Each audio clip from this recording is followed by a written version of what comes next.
दोस्तों, चाहे भूखे रह जाना, लेकिन इन तीन लोगों के ऊपर जीवन में कभी विश्वास मत करना, क्योंकि दोस्तों ये तीन लोग ऐसे हैं जिसके ऊपर अगर आप विश्वास करते हैं तो आपको धोखा ही मिलेगा। दोस्तों, अगर आप जानना चाहते हैं कि वह तीन लोग कौन है जिसके ऊपर विश्वास करने पर आपको धोखा मिलता है, दोस्तों हम आपको एक सच्ची कहानी के माध्यम से बताने का पूरा प्रयास करेंगे कि वह तीन लोग कौन हैं जिसके ऊपर विश्वास करने पर आपको धोखा मिलता है। तो दोस्तों, वीडियो को ध्यानपूर्वक पूरा देखें, आपको सब समझ में आ जाएगा। नमस्कार प्रिय दर्शकों, स्वागत है। दोस्तों, अगर आप भी भगवान श्री राम को सच्चे दिल से मानते हो तो कमेंट में सच्ची श्रद्धा से जय श्री राम जरूर लिखें। दोस्तों, मैं भगवान श्री राम से प्रार्थना करता हूं कि हे प्रभु श्री राम, जो भी भक्त इस वीडियो को पूरा देखेगा और कमेंट में सच्ची श्रद्धा से जय श्री राम लिखेगा, उनके घर परिवार को सुख शांति और संपत्ति से भर देना और अपना आशीर्वाद हमेशा उसके ऊपर बनाए रखना। चलिए दोस्तों, कहानी को आरंभ करते हैं। दोस्तों, एक बार माता सीता और श्री राम 14 वर्ष के वनवास के दौरान जंगल में कुटिया बनाकर रात्रि में विश्राम कर रहे थे। रात्रि बहुत हो चुकी थी। भगवान श्री राम सो गए थे, परंतु माता सीता जाग रही थी। आज माता सीता को नींद नहीं आ रही थी, वह बेचैनी महसूस कर रही थी। फिर अचानक भगवान श्री राम जी भी जग जाता है। अजर सीता जी को बेचैन देखकर पूछने लगता है कि हे सीते, आप अभी तक सोई नहीं है, क्या बात है? आप बेचैन लग रही हैं, क्या बात है?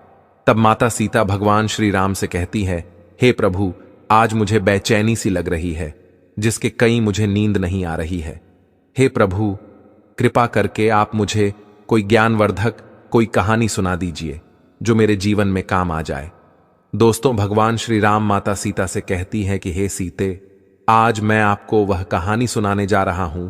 बहुत ही महत्वपूर्ण बात मैं आज तुम्हें इस कहानी के माध्यम से बताता हूं, और जो भी मनुष्य मेरी यह कहानी सुन लेगा वह कभी अपने जीवन में धोखा नहीं खा सकता और कभी पराजित नहीं हो सकता। इसलिए तुम इस कहानी को ध्यानपूर्वक पूरा सुनना। फिर माता सीता श्री राम से कहती है कि हे प्रभु, आप कहानी सुनाना प्रारंभ करिए, मैं पूरे ध्यानपूर्वक कहानी को पूरा सुनूंगी। दोस्तों, तब भगवान श्री राम माता सीता को कहानी सुनना प्रारंभ करता है और कहता है कि हे सीते, प्राचीन समय की बात है। किसी नगर में एक राजा राज्य करता था। वह राजा बड़ा ही बलवान योद्धा था। उस राजा के बल और शौर्य की बातें दूर दूर तक होती थीं। उस बलवान राजा के 4 पुत्र थे और राजा के चारों राजकुमार दिखने में बहुत ही सुंदर थे और अपने पिता की ही तरह बहुत बलवान थे। सभी गुणों की शिक्षा लेते लेते वह चारों राजकुमार धीरे धीरे जवान होते गए। बल और साहस में वह चारों अपने पिता की ही परछाई थे।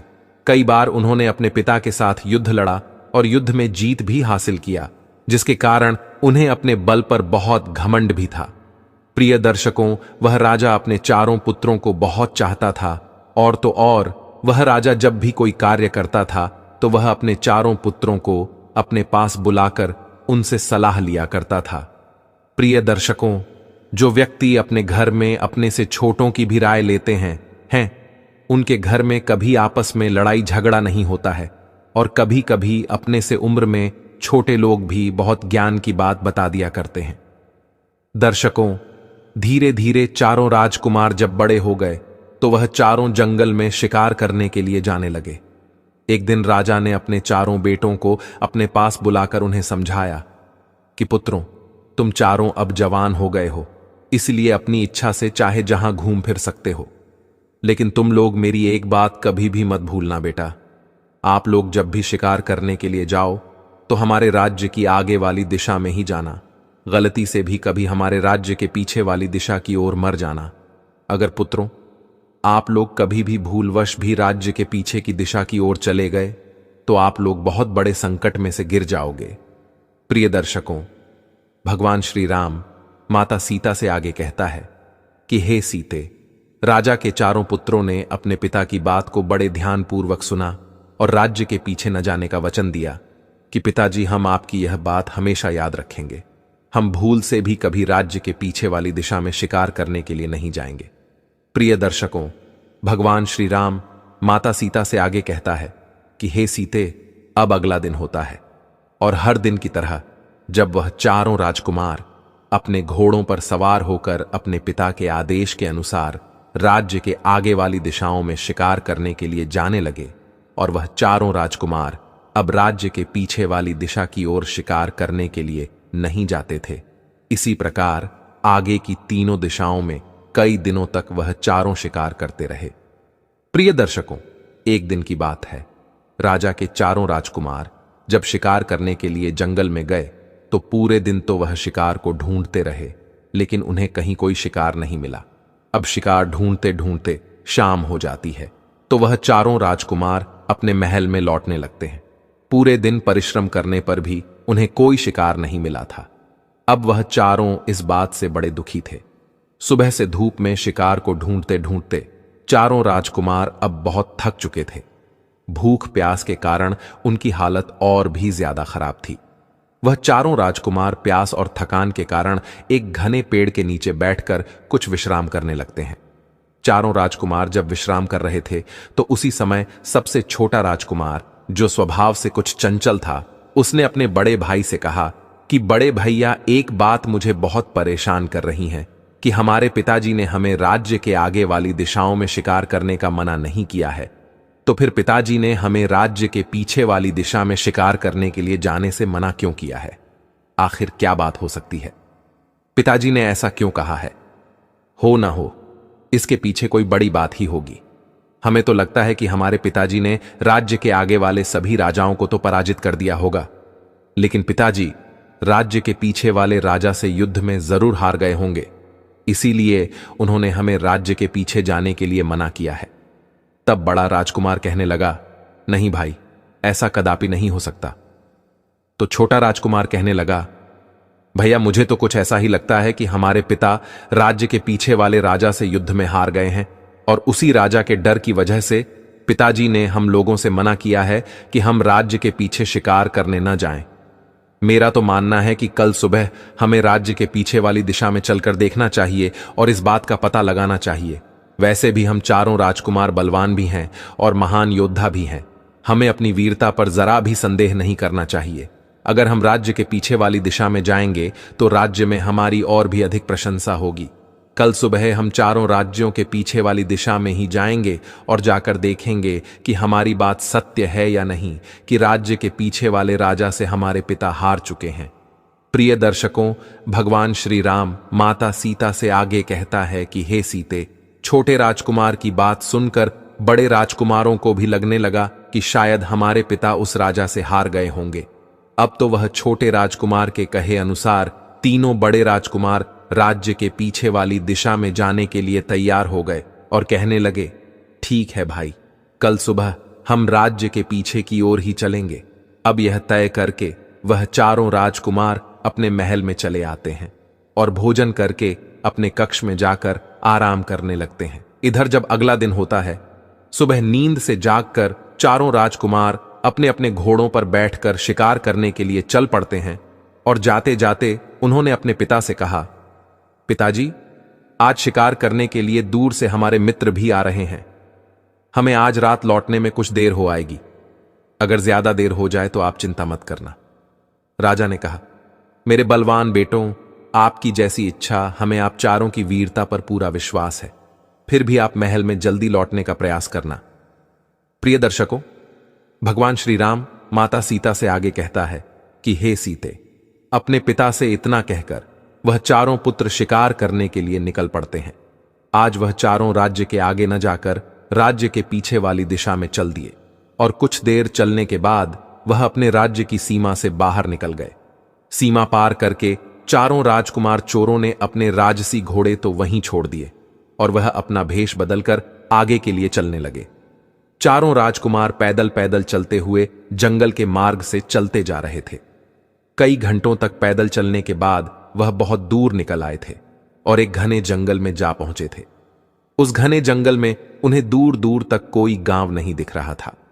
धूप में पैदल चलते चलते उन चारों राजकुमारों को बहुत जोर की प्यास भी लगने लगी थी। अब चारों राजकुमारों एक छायादार पेड़ के पास में बैठकर आराम करने लगते हैं।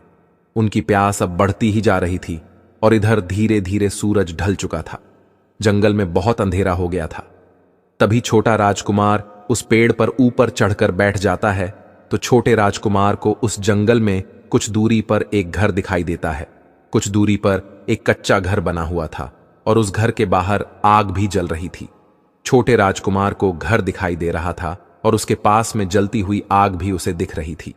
यह देखकर छोटा राजकुमार पेड़ से नीचे उतरता है और कहता है, बड़े भैया, आप चिंता मत करो, आपकी प्यास बुझने वाली है, मैंने देख लिया है। तब तीनों बड़े राजकुमारों ने पूछा, क्या हुआ भाई, तुमने ऐसा क्या देख लिया है जो इतना खुश हो रहे हो? तब छोटा राजकुमार कहता है, बड़े भैया, मैंने देखा है कि यहां से कुछ दूरी पर एक कच्चा घर है और वहां पर आग भी जल रही है। अगर हम चारों उस घर तक पहुंच जाएं तो वहां हमें पानी जरूर मिल सकता है। प्रिय दर्शकों, भगवान श्री राम माता सीता से आगे कहता है कि हे सीते। राजकुमार की ऐसी बात सुनकर वह तीनों चारों राजकुमार बहुत प्रसन्न होते हैं और अपने छोटे भाई को गले लगा लेते हैं। अब वह चारों उसी जगह पर पहुंच जाते हैं जहां वह कच्चा घर बना हुआ था। उस घर के बाहर एक कुआं भी दिखाई दे रहा था। कुआं को देखकर चारों भाई खुशी से उछलने लगते हैं कि अब तो हम खूब सारा पानी पिएंगे। प्रिय दर्शकों, भगवान श्री राम माता सीता से आगे कहता है कि हे सीते, जब उन्होंने कुएं के अंदर झांक कर देखा तो उस कुएं में पानी तो भरा हुआ था, लेकिन पानी बहुत नीचे था। कुएं के पास एक बाल्टी भी रखी हुई थी, मगर उस बाल्टी में रस्सी नहीं थी। अब वह चारों भाई सोचने लगे कि भाई पानी तो मिल गया है, लेकिन बिना रस्सी के जल निकाले कैसे? अगर यह जल हम लोगों को नहीं मिला तो प्यास के मारे हमारी मृत्यु यही हो जाएगी। तब बड़े भाई ने छोटे भाई से कहा, मैं घर में जाकर पूछकर कोई न कोई तो इस घर में जरूर रहता होगा। जब घर के बाहर कुआं है तो फिर घर के अंदर रस्सी भी होगी। तुम जल्दी से जाओ और उस घर से रस्सी मांग कर लाओ। प्रिय दर्शकों, भगवान श्री राम माता सीता से आगे कहता है कि हे सीते। वह तीनों राजकुमार वहीं कुएं के पास बैठ गए और छोटा राजकुमार रस्सी लेने के लिए उस घर के द्वार पर चला गया। जब वह राजकुमार घर के पास में पहुंचा और आवाज लगाई कि अंदर कोई है, सुनिए, हमें रस्सी दे दीजिए ताकि हम कुएं से पानी निकाल सकें। हम चारों भाई बहुत प्यासे हैं, अगर हमको पानी नहीं मिला तो हम प्यास के मारे मर जाएंगे। दर्शकों, जैसे ही उस छोटे राजकुमार ने आवाज लगाई तो उस घर में से एक बहुत सुंदर लड़की निकल कर आई। राजकुमार ने विनती करते हुए कहा, सुनिए, हम चारों भाई प्यास से व्याकुल हैं। हम 4 लोग हैं और हम सब प्यासे हैं। सब लोग उस कुएं के पास बैठे हैं। मैं आपके पास रस्सी लेने आया हूं। एक बाल्टी तो वहां रखी है, लेकिन उसमें रस्सी नहीं है। अगर आपके घर में रस्सी मिल जाए तो आपका बड़ा उपकार होगा। प्रिय दर्शकों, भगवान श्री राम माता सीता से आगे कहता है कि हे सीते। वह लड़की बहुत रूपवान थी और वह छोटा राजकुमार भी बड़ा रूपवान था। वह लड़की उसे देखते ही उस पर मोहित हो गई। सोचने लगी, आज तो घर बैठे राजकुमार चलकर आया है, इस खूबसूरत युवक को मैं अपना पति बनाऊंगी। वह लड़की द्वार पर खड़े खड़े उसे देखती ही रह गई। राजकुमार कहता है, हे लड़की, तुम किस सोच में पड़ गई हो? अगर आपके पास रस्सी हो तो हमें दे दो दर्शकों। वह लड़की जो थी उस राजकुमार से कहती है, ठीक है, कुछ समय रुको, मैं अपनी बड़ी बहन से पूछ कर आती हूं। तब वह सुंदर लड़की अंदर जाती है और अपनी बड़ी बहन से कहती है कि बहन, एक युवक आया है जो देखने में राजकुमार मालूम पड़ता है। वह द्वार पर खड़ा है और रस्सी लेने के लिए आया है। बेचारा प्यास से व्याकुल है। दर्शकों, इतनी बात सुनकर उसकी बड़ी बहन भी द्वार पर पहुंच जाती है और उस राजकुमार को देखती है तो राजकुमार कहता है कि हे देवी, आपके घर से अगर हमें रस्सी मिल जाए तो हमें कुएं से पानी निकालकर पीने में आसानी हो जाएगी। हम चारों भाई बहुत प्यासे हैं, आपका बड़ा उपकार होगा, कृपया हमें रस्सी दे दो। छोटे राजकुमार की बात सुनकर उसकी बड़ी बहन कहती है कि रस्सी तो आपको हमारे पास मिल जाएगी, मगर आप लोगों को हमारी एक शर्त मानना पड़ेगा। अगर उस शर्त को आप लोगों ने पूरा कर दिया तो हम आपको रस्सी अवश्य देंगे, और रस्सी ही नहीं बल्कि हम स्वयं आपको पानी पिलाएंगे और हमारे घर में आराम करने के लिए आपको चारपाई भी देंगे। प्रिय दर्शकों, भगवान श्री राम माता सीता से आगे कहता है कि हे सीते। तक छोटा राजकुमार कहता है, ठीक है, आप कुछ देर इंतजार करिए, मैं पहले अपने भाइयों से पूछ लेता हूं, वह जैसा कहेंगे हम वैसा ही करेंगे। दर्शकों, वह राजकुमार भागता हुआ अपने तीनों भाइयों के पास में जाता है और सारी बात उनसे कहता है कि भाइयों, पानी तो पीने को मिल जाएगा, लेकिन उन लड़कियों की कोई शर्त है, हमें वह माननी पड़ेगी। उन्होंने कहा कि अगर आप हमारी शर्त मान लेते हो तो आपको प्यास बुझाने के लिए पानी भी मिलेगा, खाना भी मिलेगा और आराम करने के लिए चारपाई भी मिलेगी। प्रिय दर्शकों, वहां चारों राजकुमार बहुत प्यासे थे। उन्हें उस समय कुछ समझ सूझ नहीं पड़ रही थी। वह उस समय पानी पीकर सिर्फ अपनी जान बचाना ही सही समझ रहे थे। बड़े राजकुमार ने कहा, ठीक है भाई, हमें पानी पीने को मिल जाए, हम उसकी कोई भी शर्त मानने को तैयार हैं। प्रिय दर्शकों, भगवान श्री राम माता सीता से आगे कहता है कि हे सीते, इस प्रकार अपने तीनों भाइयों से पूछकर वह छोटा राजकुमार एक बार फिर उसी घर के द्वार पर उस रूपवान लड़की की बड़ी बहन के पास आ जाता है और कहने लगा, हमारे जो बड़े भाई हैं वह आपकी हर शर्त मानने को तैयार हैं, लेकिन हमें जल्दी से पानी पिला दीजिए और यह भी बता दीजिए कि आपकी शर्त क्या है। दर्शकों, तब उस लड़की की बड़ी बहन कहती है कि है नौजवान, हम लोगों की शर्त यह है कि हम भी 4 बहनें हैं और हम चारों बहनें बहुत रूपवान हैं और अभी तक हम कुंवारी हैं। आज तक हमें तुम्हारे जैसा कोई हट्टा कट्टा पुरुष नहीं मिला है, इसलिए अब तक हम कुंवारी हैं। अगर तुम चाहो तो तुम चारों भाई हम चारों बहनों से विवाह कर लो, तो हम अपने घर में बैठाकर तुम्हें पानी पिलाएंगे, स्वादिष्ट खाना भी खाने को देंगे और यहां आराम करने के लिए तुम्हें चारपाई भी देंगे। प्रिय दर्शकों, भगवान श्री राम माता सीता से आगे कहता है कि हे सीते, उस लड़की की इतनी बात सुनकर छोटा राजकुमार हैरान रह गया। वह सोचने लगा कि यह कैसी शर्त है, बिना माता पिता की आज्ञा के हम चारों भाई विवाह कैसे कर सकते हैं। अब वह छोटा राजकुमार भागता हुआ अपने भाइयों के पास जाता है और उनकी शर्त के बारे में बताता है कि बड़े भैया, उस रूपवान लड़की की 3 बहनें और हैं। अगर हम चारों उन चारों बहनों से विवाह कर लेते हैं तब तो हमें पानी पीने को मिल जाएगा, नहीं तो हमें प्यासे ही मरना पड़ेगा। इस लड़की ने कहा है कि अगर हम उसकी बात मान लेंगे तो हमें पीने के लिए पानी भी मिलेगा, खाने के लिए स्वादिष्ट खाना भी मिलेगा का और आराम करने के लिए चारपाई भी मिलेगी, और यदि उनकी शर्त नहीं मानी तो पानी क्या, यहां हमें बैठने को भी नहीं मिलेगा। दर्शकों, तब एक राजकुमार ने कहा कि भैया, हम उनसे विवाह कैसे कर सकते हैं? अगर हम उनसे विवाह कर लेंगे तो हमारे पिताजी नाराज हो जाएंगे। पिता के मान सम्मान का हमारे पिता तो हमारा विवाह बड़े बड़े राजाओं की राजकुमारियों से कराना चाहते हैं। तब बड़ा राजकुमार कहने लगा, सुनो भाइयों, अगर हम जीवित बच पाएंगे तभी तो हमारे पिता हम लोगों का विवाह कर पाएंगे। अगर आप लोग यह भूल गए हैं कि अगर हम लोगों को जल्दी से पानी नहीं मिला तो हम वैसे भी मर जाएंगे। अब जो होगा देखा जाएगा। पहले पानी पी करके अपनी प्यास बुझाते हैं, उसके बाद देखते हैं कि पिताजी को क्या कहना है। और वैसे भी हम राजकुमार हैं, एक राजा के पुत्र हैं, हम एक नहीं कई विवाह कर सकते हैं, इसमें कोई समस्या की बात नहीं है।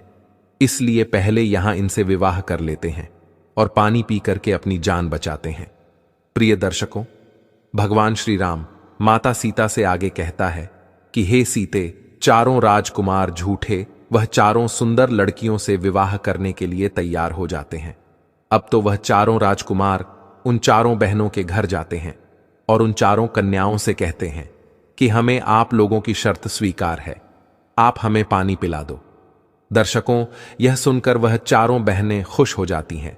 वह बड़े सम्मान से उन चारों राजकुमारों को जल पिलाती है।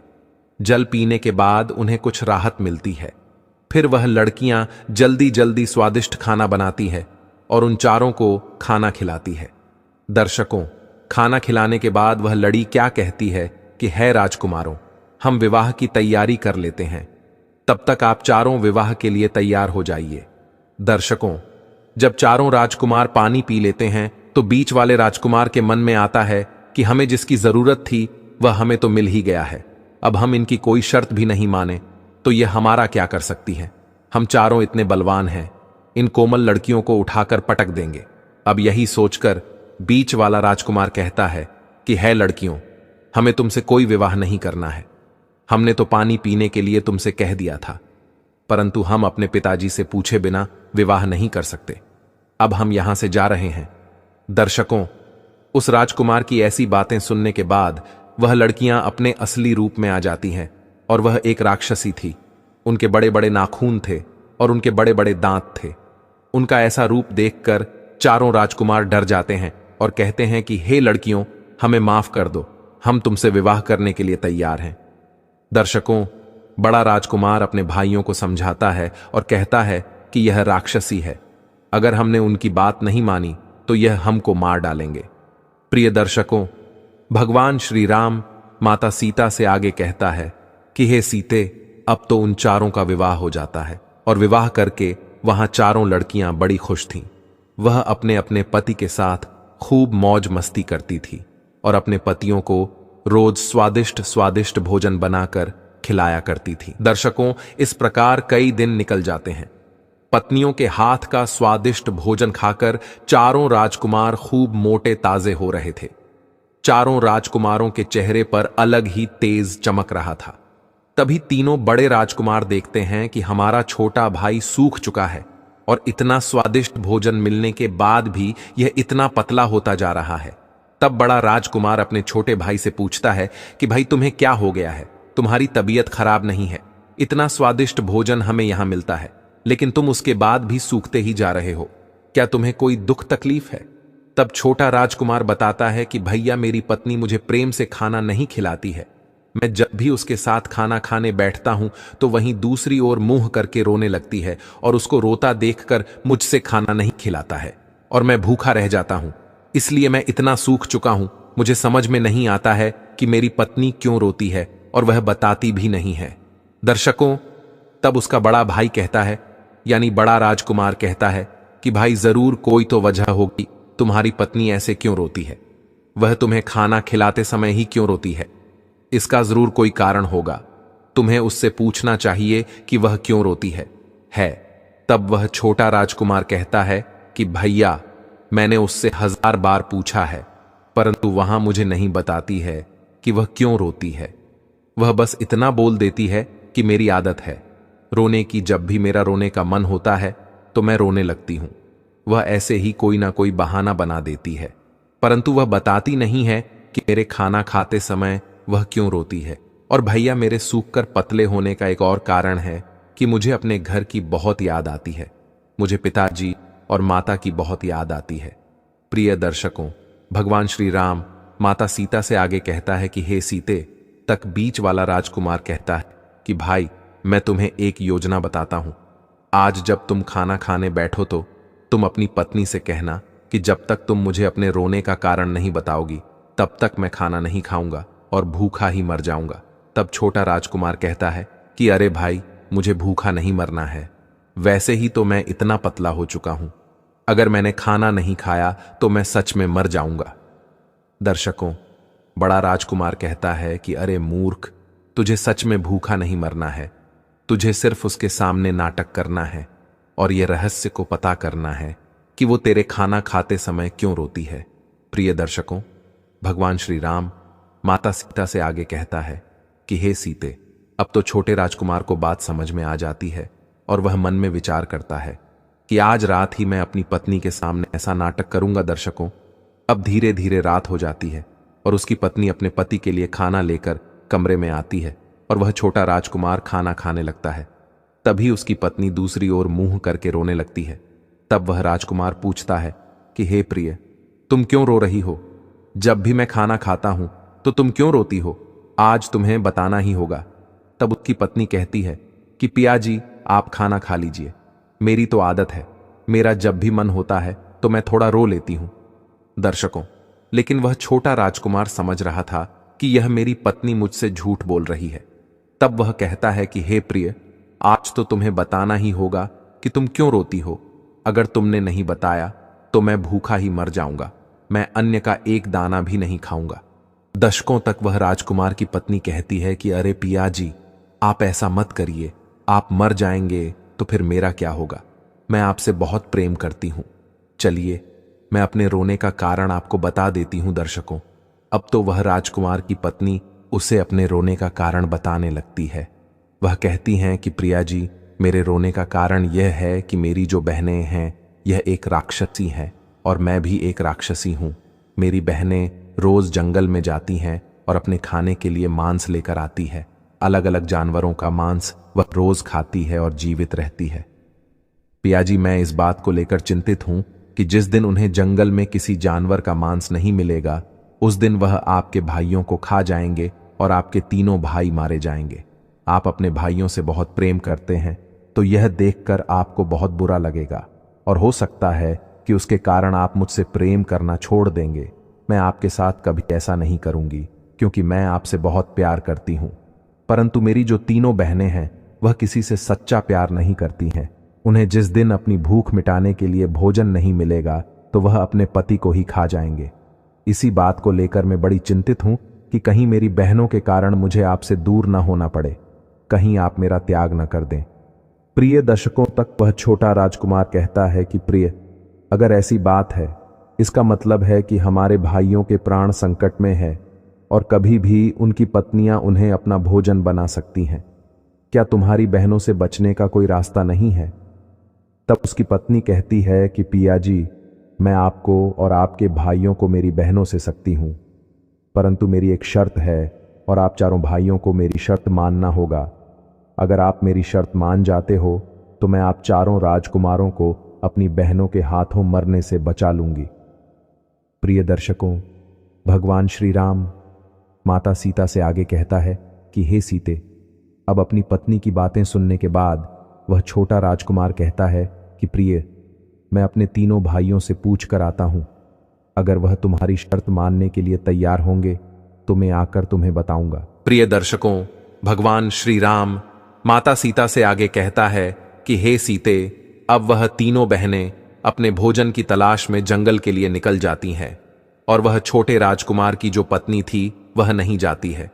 इधर छोटा राजकुमार अपने 3 बड़े भाइयों से सलाह मशवरा करने के लिए आता है और कहता है कि बड़े भैया, मेरी बात ध्यान से सुनो।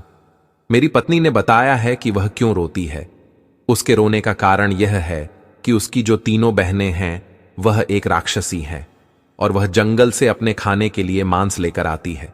मेरी पत्नी ने कहा है कि जिस दिन उन्हें जंगल में खाने के लिए मांस नहीं मिलेगा, उस दिन वह आप तीनों को मारकर खा जाएंगे और इसीलिए हम सभी के प्राण संकट में हैं। कभी भी हमारी पत्नियां हमें मार सकती हैं। दशकों तक वह बड़ा राजकुमार कहता है कि भाई, इस संकट से बचने का कोई रास्ता जरूर होगा। तुम अपनी पत्नी से पूछो कि क्या हम इन राक्षसों से बचकर भाग सकते हैं। तब वह छोटा राजकुमार कहता है कि भैया, मैंने अपनी पत्नी से पूछ लिया है। उसने बताया है कि वह हमें मरने से बचा लेगी, परंतु उसकी एक शर्त है। दर्शकों, तब बीच वाला राजकुमार कहता है कि अरे भाई, तू उस दिन भी एक शर्त लेकर आया था और तेरी उस शर्त के कारण आज हम इतनी बड़ी मुसीबत में फंस गए हैं। अब आज फिर तू एक शर्त लेकर आया है। जाकर अपनी पत्नी को कह दे कि हम उसकी कोई शर्त नहीं मानेंगे। तब बड़ा राजकुमार कहता है कि अरे भाई, यह समय आपस में लड़ाई झगड़ा करने का नहीं है। अगर हमारे प्राण संकट में है और वह हमारे प्राण बचा सकती है तो हमें उसकी शर्त मान लेना चाहिए। अब वह बड़ा राजकुमार कहता है कि भाई, हम तुम्हारी पत्नी की शर्त मानने के लिए तैयार है। जाकर अपनी पत्नी से कह दो कि वह हम सबके प्राण बचा लें। अब वह छोटा राजकुमार अपने कमरे में जाता है और अपनी पत्नी से कहता है कि प्रिय भैया ने कहा है कि हम तुम्हारी शर्त मानने के लिए तैयार है। अब तुम हमें बताओ कि क्या करना होगा और तुम्हारी शर्त क्या है। प्रिय दर्शकों, भगवान श्री राम माता सीता से आगे कहता है कि हे सीते, तक वह कहती हैं कि प्रिया जी, मेरी बस एक ही शर्त है कि मैं आपके साथ अपना जीवन बिताना चाहती हूं। मरते दम तक मैं आपके साथ रहना चाहती हूं, इसलिए आपको अपने साथ साथ मेरे प्राण भी बचाना होगा। यही मेरी शर्त है। दर्शकों, अब तो वह छोटा राजकुमार कहता है कि प्रिया, अगर तुम हमारे प्राण बचा रही हो और अपनी बहनों से धोखा कर रही हो तो हम तुम्हारे प्राण अवश्य बचाएंगे। तुम बताओ कि हमें क्या करना होगा। दर्शकों, अब बहुत छोटे राजकुमार की पत्नी उसे बताती है कि पिया जी, आपको शिकार करने के लिए जंगल में जाना होगा। आप चारों राजकुमार को एक साथ जाना होगा और वह जंगल में जाकर अपने आप को घायल करना होगा और वापस आना होगा। जब आप घायल होकर वापस आएंगे तो मेरी बहनें आप लोगों से पूछेंगे कि जंगल में क्या हो गया और आप घायल कैसे हो गए। तब आपको बताना होगा कि जंगल में कुछ लुटेरे आए थे जिनके घोड़े बहुत तेज भागते हैं और उन्होंने हमारे घोड़े लूट लिए हैं और हमारा धन भी लूट लिया है। हमारे घोड़े बहुत धीरे भागते हैं, इसलिए हम उनसे हार गए और पराजित हो गए। प्रिय दर्शकों, भगवान श्री राम माता सीता से आगे कहता है कि हे सीते, उस छोटे राजकुमार की पत्नी आगे कहती हैं कि प्रिया जी, उसके बाद मेरी बहनें आपसे पूछेंगे कि आप क्या चाहते हो। तब आपको बोलना है कि हमें आपके तेज दौड़ने वाले घोड़े दे दीजिए, हम शिकार करने जाएंगे और अच्छे अच्छे शिकार करके लाएंगे। तब वह मेरी बहनें आपको तेज दौड़ने वाले घोड़े दे देंगी और आप चारों भाई उन घोड़े पर सवार होकर और इस जंगल को पार करके अपने राज्य में चले जाना। अगर एक बार आप इस जंगल को पार करके और जंगल की सीमा से अपने राज्य में पहुंच गए तो मेरी बहनों की शक्ति काम नहीं करेगी, क्योंकि हमारी शक्ति सिर्फ इस जंगल में ही काम करती है और जंगल की सीमा के बाहर हमारी कोई शक्ति काम नहीं करती है। अगर आप में एक बार इस जंगल को पार कर लिया तो मेरी बहन आपका कुछ नहीं बिगाड़ पाएंगे और आपके प्राण बच जाएंगे। प्रिय दर्शकों, भगवान श्री राम माता सीता से आगे कहता है कि हे सीते, अब तो छोटे राजकुमार को अपनी पत्नी की बात समझ में आ गई थी। वह तुरंत अपने भाइयों के पास गया और उनको सारी बात बताई कि किस प्रकार हमें अपने प्राण बचाकर यहां से भागना है। अब तो चारों राजकुमार पूरी योजना को समझ गए थे। अगले ही दिन वह राजकुमार शिकार करने का बहाना करके जंगल में चले जाते हैं और जंगल में जाकर एक दूसरे को घायल कर देते हैं। प्रिय दर्शकों, एक दूसरे को घायल करने के बाद वह चारों राजकुमार वापस घर पर आ जाते हैं और घर आकर जब उनकी पत्नियां देखती हैं कि हमारे पति बहुत घायल हैं और रक्त बह रहा है, तो वह पूछती है कि आपकी ऐसी हालत किसने खड़ी है? इस जंगल में ऐसी किसकी हिम्मत है जो हमारे पति के साथ ऐसा किया है? तब वह चारों राजकुमार बताते हैं कि जंगल में आज लुटेरे आए थे और उनके घोड़े बहुत तेज दौड़ रहे थे। उन्होंने हमारे घोड़े लूट लिए और हमारा धन लूट कर ले गए हैं। हमारे घोड़े बड़े धीरे दौड़ते हैं, इसलिए हम उनसे पराजित हो गए। दर्शकों, अब वह पत्नियां पूछने लगी कि पियाजी बताइए, हम आपकी क्या सहायता कर सकते हैं? अगर आप चाहे तो हम उन लुटेरों को मारकर आपके सामने आपके चरणों में लाकर रख सकते हैं। तब वह राजकुमार कहते हैं कि नहीं प्रिय, आप एक स्त्री हो, अगर हमारे शत्रु को आप दंड दोगी तो इससे हमारी बदनामी होगी। सब कहेंगे कि राजकुमार बड़े ही कमजोर हैं जो अपने शत्रु को अपनी स्त्री से पिटवा रहे हैं। तब वह पत्नियां कहती हैं कि बताइए स्वामी, अगर हम आपकी ऐसे सहायता नहीं कर सकते हैं तो फिर हम आपके लिए क्या कर सकते हैं? तब वह राजकुमार कहते हैं कि प्रिय, हमारे घोड़े तो चले गए, अब कल फिर वहां लुटेरे आएंगे। अगर आप हमें अपने तेज दौड़ने वाले घोड़े दे दें तो बड़ी सहायता होगी। हम जंगल से आपके लिए आज अच्छे अच्छे शिकार करके लाएंगे। प्रिय दर्शकों, भगवान श्री राम माता सीता से आगे कहता है कि हे सीते, राजकुमारों की इतनी बात सुनने के बाद उनकी पत्नियां विचार करती हैं और सोचती हैं कि ठीक ही कह रहे हैं। अगर यह अच्छे अच्छे शिकार करके लाएंगे तो हमारा भी पेट भरता रहेगा। तब वह बड़ी राक्षसी अपनी छोटी बहन से कहती है कि बहन जाओ और चारों राजकुमारों को हमारे सबसे तेज दौड़ने वाले घोड़े दे दो। अब वह छोटी राक्षसी चारों राजकुमारों को लेकर बगीचे में जाती है और सबसे तेज दौड़ने वाले घोड़े उन्हें दे देती है और कहती है कि जितनी जल्दी हो सके आप इस जंगल की सीमा को पार कर जाओ। दर्शकों, अब तो वह चारों राजकुमार उस छोटी वाली राक्षसी का बहुत बहुत धन्यवाद करते हैं। वह कहते हैं कि आपने हमारी जान बचाई, उसके लिए हम आपके आभारी हैं। तब वह राक्षसी कहती है कि राजकुमारों, मैंने आपकी जान तो बचा ली, परंतु आपको मेरी शर्त तो याद है ना? आपको भी मेरी जान बचानी होगी। अगर कोई आपसे पूछे कि आपको यहां से बचने का रास्ता किसने बताया है तो आप मौन रहेगा और मेरा नाम मत लीजिएगा। अगर आपने बताया कि मैंने ही आपकी सहायता की है तो मेरी बहनें मुझे जिंदा खा जाएंगे। प्रिय दर्शकों, भगवान श्री राम माता सीता से आगे कहता है कि हे सीते, तक चारों राजकुमार कहते हैं कि हम आपकी जान अवश्य बचाएंगे। हम किसी को नहीं बताएंगे कि हमें यहां से भागने का रास्ता आपने बताया है। दर्शकों, अब तो वह चारों राजकुमार जाकर अपने अपने कमरे में सो जाते हैं और आराम करने लगते हैं। वह सभी इस बात को सोचकर बड़े प्रसन्न थे कि कल हम इस नर्क से, ऐसी जिंदगी से मुक्त होकर अपने राज्य पहुंचेंगे, अपने पिताजी से मिलेंगे। अब अगला दिन होता है और वह चारों राजकुमार तेज दौड़ने वाले घोड़े लेकर शिकार करके लिए चले जाते हैं। दर्शकों, इधर तीनों राक्षसी को नहीं पता था कि हमारे पति अब वापस नहीं आने वाले। वह चारों राजकुमार अपने घोड़े को भगाते हुए और शाम तक जंगल की सीमा पार कर जाते हैं। इधर शाम के समय जब राक्षसी देखती है कि अंधेरा हो गया है परंतु हमारे पति अभी तक नहीं आए हैं, तो वह अपनी छोटी बहन से कहती है कि जाओ और देख कर आओ कि वह चारों राजकुमार कहां हैं। दर्शकों, छोटी राक्षसी को तो पता ही था कि वह चारों यहां से भाग चुके हैं और अब तक जंगल की सीमा पार कर गए होंगे। वह थोड़ी दूर जाती है और घूम कर आ जाती है और कहती है कि बहन, वह चारों तो यहां है ही नहीं, लगता है वह भाग गए। तब वह तीनों राक्षसी क्रोध में आ जाती है और अपने बड़े बड़े नाखून निकालती है और अपनी बड़ी बड़ी आंखें लेकर जंगल की ओर चल पड़ती है। जंगल में चलते चलते वह जंगल की सीमा तक पहुंच जाती है और देखती है कि वह चारों राजकुमार जंगल की सीमा के दूसरी ओर पहुंच गए हैं और अब हम उनका कुछ नहीं बिगाड़ सकते। दर्शकों, यह देखकर बड़ी वाली राक्षसी को बड़ा क्रोध आता है। वह कहती हैं कि है राजकुमारों, अब तो आप बच गए हो, अब हम आपका कुछ नहीं बिगाड़ सकते, परंतु जाते जाते हमें एक बात बता दीजिए कि यहां से भागने का रास्ता आपको किसने बताया था? आपको कैसे पता चला कि जंगल की सीमा के पार हमारी शक्ति काम नहीं करती है? दर्शकों तक वहां तीनों जो बड़े राजकुमार थे वह सोचते हैं कि हम तो अपने प्राण बचा ही चुके हैं, अब हमें इस छोटी वाली राक्षसी से क्या लेना देना। चलो इन्हें बता देते हैं कि तुम्हारी ही छोटी बहन ने तुम्हारे साथ विश्वासघात किया है और हमारे प्राण बचाए हैं। अब तो दर्शकों, वहां तीनों बड़े राजकुमार बताने वाले होते हैं। तभी वह छोटा राजकुमार कहता है कि भैया, कृपया करके आप ऐसा मत करिए, मेरी पत्नी ने हम सबके प्राण बचाए हैं और अंत में हम उसके साथ विश्वासघात नहीं कर सकते। अगर हम ऐसा करेंगे तो हमें बहुत पाप लगेगा।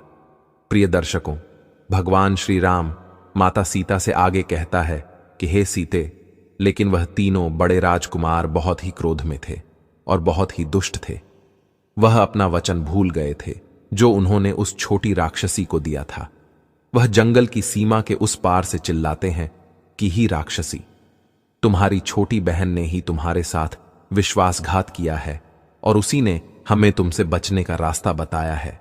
अब तो यह बात जानकर बात तीनों बड़ी राक्षसी बहुत क्रोध में आ जाती हैं और तुरंत अपनी छोटी बहन पर टूट पड़ती है और उसे नोचकर खा जाती है। यह देखकर वह छोटा राजकुमार बहुत दुखी होता है और रोने लगता है। वह कहता है कि भैया, आपने ऐसा क्यों किया? इसने हमारे प्राण बचाए थे, आपको ऐसा नहीं करना चाहिए था। तब वह बड़े राजकुमार कहते हैं कि अरे मूर्ख, इससे हमारा कोई लेना देना नहीं है, यह एक राक्षसी थी, तू इससे इतना प्रेम क्यों करने लगा है?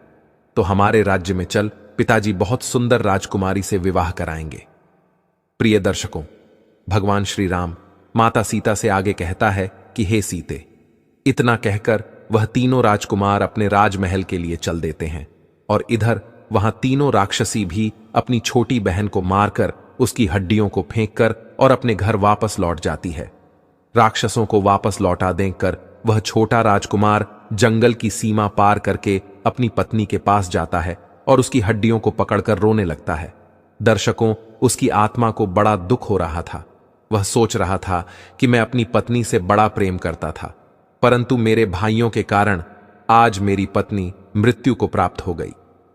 प्रिय दर्शकों, भगवान श्री राम माता सीता से आगे कहता है कि हे सीते, अब मैं तुम्हें 3 बातें बताता हूं और जो भी मनुष्य 3 बातों को याद रखेगा वह कभी अपने जीवन में धोखा नहीं खा सकता, कभी पराजित नहीं हो सकता। मनुष्य को यह याद रखना चाहिए कि यह 3 लोग धोखा अवश्य देते हैं। नंबर 1, शराबी और नशेबाज आदमी। जो व्यक्ति नशा करता है, शराब पीता है, वह धोखा जरूर देता है। उसे किसी चीज का आभास नहीं होता। वह अपने नशे में न जाने क्या क्या बोलता रहता है और वह अपने फायदे के लिए किसी को भी धोखा दे सकता है। नंबर 2, वासना में अंधा मनुष्य। प्रिय दर्शकों, भगवान श्री राम माता सीता से आगे कहता है कि हे सीते, वासना में अंधा मनुष्य को कुछ नहीं देखता है।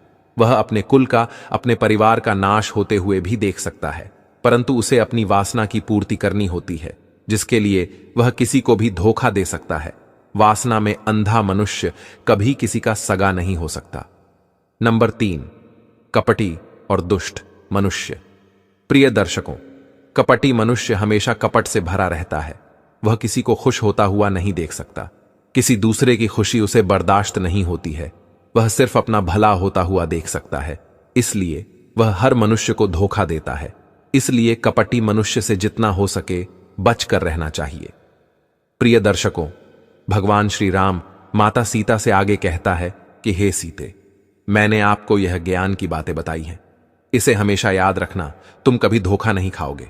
प्रिय दर्शकों, हमारी आज की यह कहानी यहां समाप्त होती है। हम उम्मीद करते हैं कि आपको हमारी आज की यह कहानी, आज का यह वीडियो पसंद आया होगा और आप इसे ढेर सारी प्रेरणा लेंगे। प्रिय दर्शकों, आपको हमारी आज की यह कहानी पसंद आया